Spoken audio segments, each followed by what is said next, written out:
जिंदगी का सफर सुहाना हो, इसके लिए सावधान रहना जरूरी है। रोजमर्रा की आपाधापी में कुछ देर बैठकर सोचना समझना भी जरूरी है कि आपके आसपास क्या हो रहा है और जो कुछ हो रहा है उससे हमारी जिंदगी, हमारा परिवार कैसे प्रभावित हो सकता है। इसलिए हॉर्न बजाकर बाखबर करने वाली खबर जरूरी होती है। और आज की ये खबर सर्द मौसम से जुड़ी है, जिसकी चपेट में अब दिल्ली समेत पूरा उत्तर भारत आ गया है। कड़ाके की ठंड से बचने के लिए घरों में सबसे कारगर उपाय हीटर होता है, लेकिन हीटर का गलत इस्तेमाल जानलेवा भी हो सकता है, क्योंकि मेरठ में एक महिला की हीटर की वजह से जान चली गई। और यही नहीं, नहाने के लिए गर्म पानी करने में खास तौर पर गैस गीजर के इस्तेमाल में भी सावधानी बहुत जरूरी है।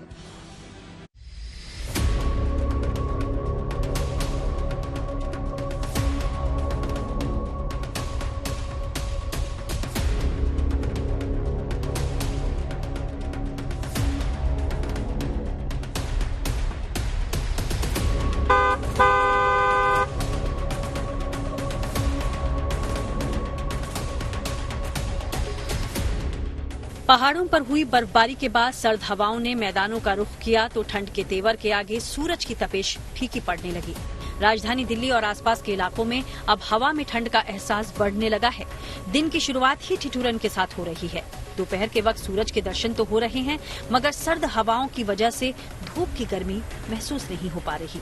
शाम होते होते एक बार फिर हर तरफ लुढ़के पारे की आहट महसूस होने लगती है। बुधवार को तो दिल्ली में ठंड ने 14 साल का रिकॉर्ड तोड़ दिया। पहली बार दिसंबर के दूसरे हफ्ते में पारा 5 डिग्री से भी नीचे चला गया। 12 दिसंबर सुबह 5:30 बजे तापमान 4.5 डिग्री रिकॉर्ड किया गया। 11 दिसंबर को तापमान 4.9 डिग्री दर्ज किया गया था। तापमान गिरने के साथ ही शीतलहर का असर भी मैदानी क्षेत्रों में दिखने लगा है। इस मौसम में लोग ठंड से बचने के लिए तरह तरह के उपाय भी करते हैं। इनमें सबसे ज्यादा लोकप्रिय उपाय है रूम हीटर।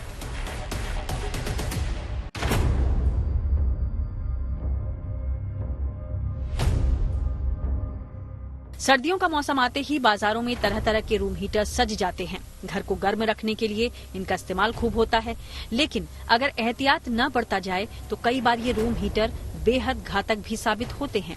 हाल ही में मेरठ में रूम हीटर से निकली गैस की वजह से एक बुजुर्ग महिला की जान चली गई। 86 साल की ये महिला रूम हीटर ऑन कर सो गई। ऐसे में बेहद जरूरी है कि रूम हीटर को लेकर कोई लापरवाही न बरती जाए। रूम हीटर ठंड से बचने का जरिया जरूर है, लेकिन इसके इस्तेमाल में कुछ सावधानियां बरतना बहुत जरूरी है।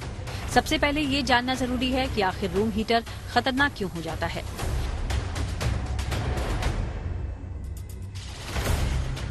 रूम हीटर आमतौर पर निकल और क्रोमियम अलॉय के बने होते हैं। इनमें हाई लेवल का इलेक्ट्रिक रेजिस्टेंस होता है। रेजिस्टेंस की वजह से ये बिजली से हीट जनरेट करते हैं। हीट जनरेट करते वक्त इनसे कार्बन मोनोऑक्साइड गैस निकलती है, जो कि गंधहीन गैस है। सांस से कार्बन मोनोऑक्साइड शरीर में दाखिल हो जाती है और इस गैस की ही वजह से ब्लड सर्कुलेशन प्रभावित हो जाता है और मस्तिष्क में ब्लड की सप्लाई में बाधा आती है। इससे अचानक मौत या ब्रेन हेमरेज का खतरा बढ़ जाता है। यानी कमरे में रखा रूम हीटर एक साइलेंट किलर के तौर पर काम कर सकता है। ये हीटर बड़ी खामोशी से सोते हुए शख्स की जान भी ले सकता है। यही नहीं, लंबे समय तक रूम हीटर इस्तेमाल करने से कई और तरह की समस्याएं भी हो सकती हैं। रूम हीटर का ज्यादा इस्तेमाल करने से सिर दर्द की शिकायत हो सकती है। इससे लोगों को चक्कर आ सकता है। अस्थमा के मरीजों को हीटर परेशान कर सकता है। इससे स्किन ड्राई हो सकती है, आंखों में जलन हो सकती है और एलर्जी वाली खांसी की शिकायत भी हो सकती है। रूम हीटर से घटना हो जाती है। एक तो रूम हीटर का डिस्टेंस थोड़ा दूर होना चाहिए।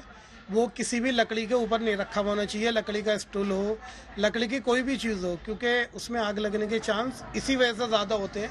वो हमें बच्चों की पहुंच से दूर रखना चाहिए। 15 एम्पीयर के प्लग में ही लगाना चाहिए और कोशिश करें सोते समय रूम हीटर हम बंद कर दें। और अगर रूम हीटर या हीट कन्वर्टर कुछ भी चल रहा है, रूम खुला हुआ रहना चाहिए। लेकिन ऐसा नहीं कि रूम हीटर के सिर्फ नुकसान ही हैं। रूम हीटर ठंड से बचने का एक कारगर उपाय है, लेकिन जरूरी है कि इसे इस्तेमाल करने में आवश्यक सतर्कता बरती जाए। अगर आप पुराना रूम हीटर इस्तेमाल कर रहे हैं तो इसके रख रखाव का ख्याल रखें। सर्द रातों में रूम हीटर चलाकर न सोएं। कमरा गर्म होने के बाद सोने से पहले रूम हीटर बंद कर दें। हीटर को कभी भी बहुत लंबे समय तक न चलाया जाए। हीटर चलाते समय कमरे की एक खिड़की खुली जरूर रखें। हीटर के पास कागज, लकड़ी जैसे ज्वलनशील चीजें न रखी जाएं। हवा में नमी बनी रहे, इसके लिए कमरे में पानी की बाल्टी रखें। अस्थमा के मरीज तो हीटर का इस्तेमाल कम से कम ही करें और हीटर के नीचे कालीन या कपड़ा बिल्कुल न बिछाएं। सर्दी के मौसम में गैस गीजर की, इलेक्ट्रिक ब्लोवर की और हीट कन्वेक्टर की, इमर्शन रॉड की, इन सब की डिमांड बढ़ जाती है। बेसिकली सबसे पहले हम गैस गीजर की बात करेंगे। गैस गीजर में वेंटिलेशन मस्ट है, वेंटिलेशन होना ज़रूरी है। अगर वेंटिलेशन नहीं है तो आप इसे बाथरूम से बाहर लगाइए, क्योंकि इसमें से फ्लेम निकलती है। जैसे हम गैस के चूल्हे पे खाना बनाते हैं, खाना गर्म करता है, ऐसी इसमें से गैस निकलती है, वो पानी गर्म करता है। इसके लिए मैंडेटरी है, ISI होना चाहिए। इलेक्ट्रिक गीज़र में भी यही होना चाहिए कि 15 एम्पेयर का प्लग हो, जिसमें हम गैस गीज़र, उसका इलेक्ट्रिक गीज़र का हम प्लग लगाएंगे, वो पावर का होना चाहिए। वो कभी भी वो नहीं होने चाहिए जिसमें हम मोबाइल वगैरह चार्ज करते हैं, क्योंकि इलेक्ट्रिक गीज़र लोड लेता है, उसमें सर्विस होती रहे उसकी, और कंपनी के ही लेने चाहिए। आजकल बहुत बढ़िया आ रहे हैं जिसमें दुर्घटना के चांस कम। रूम हीटर की वजह से कमरे में ऑक्सीजन लेवल कम हो सकता है, लिहाजा बेहद जरूरी है कि कमरे का वेंटिलेशन ठीक हो। ठंड के दिनों में भी कमरे को पूरी तरह बंद कर हीटर कभी ऑन नहीं करना चाहिए, क्योंकि ऑक्सीजन कम होने पर कमरे में सो रहे व्यक्ति को खतरे का आभास भी नहीं होता है। यही नहीं, हीटर की वजह से कमरे की नमी तेजी से गिरती है और नमी न होने पर सांस के मरीजों को ज्यादा तकलीफ हो सकती है। बाजारों में इन दिनों कई तरह के हीटर मौजूद हैं। इनमें ऑयल हीटर, हैलोजन हीटर और क्वार्ट्ज रॉड वाले हीटर सबसे ज्यादा चलन में हैं। जानकारों का मानना है कि कमरे के साइज के हिसाब से ही हीटर का चुनाव करना चाहिए। हमेशा भरोसेमंद ब्रांड का हीटर ही खरीदें। रूम हीटर खरीदने से पहले हीटिंग कैपेसिटी चेक करें। हीटर के फीचर्स जरूर चेक कर लें और हल्का पोर्टेबल हीटर ही इस्तेमाल करने में आसान होता है। रूम हीटर ही नहीं, सर्दियों में गैस गीजर से जुड़े हादसे भी अक्सर सामने आते हैं। गैस गीजर बिना बिजली के पानी गर्म कर सकते हैं, लेकिन कई बार गैस के रिसाव की वजह से ये घातक साबित होते हैं।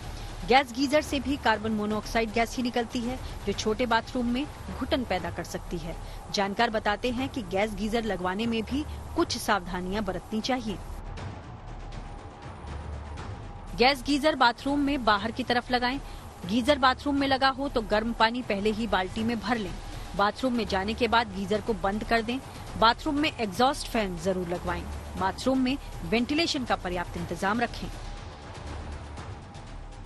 गैस गीजर हम लोग अक्सर बाथरूम में लगाते हैं, तो गैस गीजर का मतलब है उसमें कुछ गैसें ऐसे निकलती हैं जो बॉडी के लिए कहीं ना कहीं हानिकारक होती हैं। गैस गीजर से खास तौर से कार्बन मोनोऑक्साइड निकलती है, जो बॉडी में जाने की क्षमता ऑक्सीजन से ज़्यादा और तीव्र रखती है।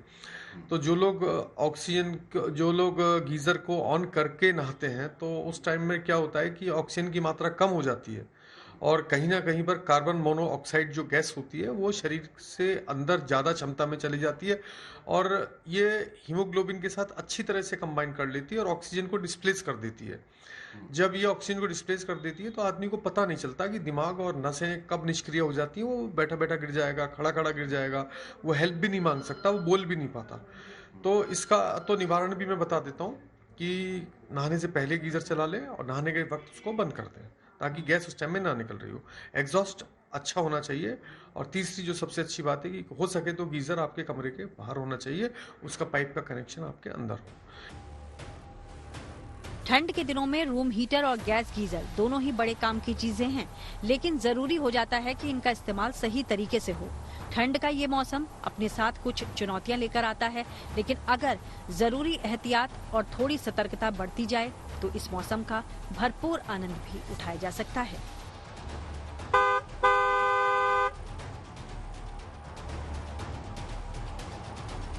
मेरठ से उस्मान चौधरी के साथ bureau report, good news today.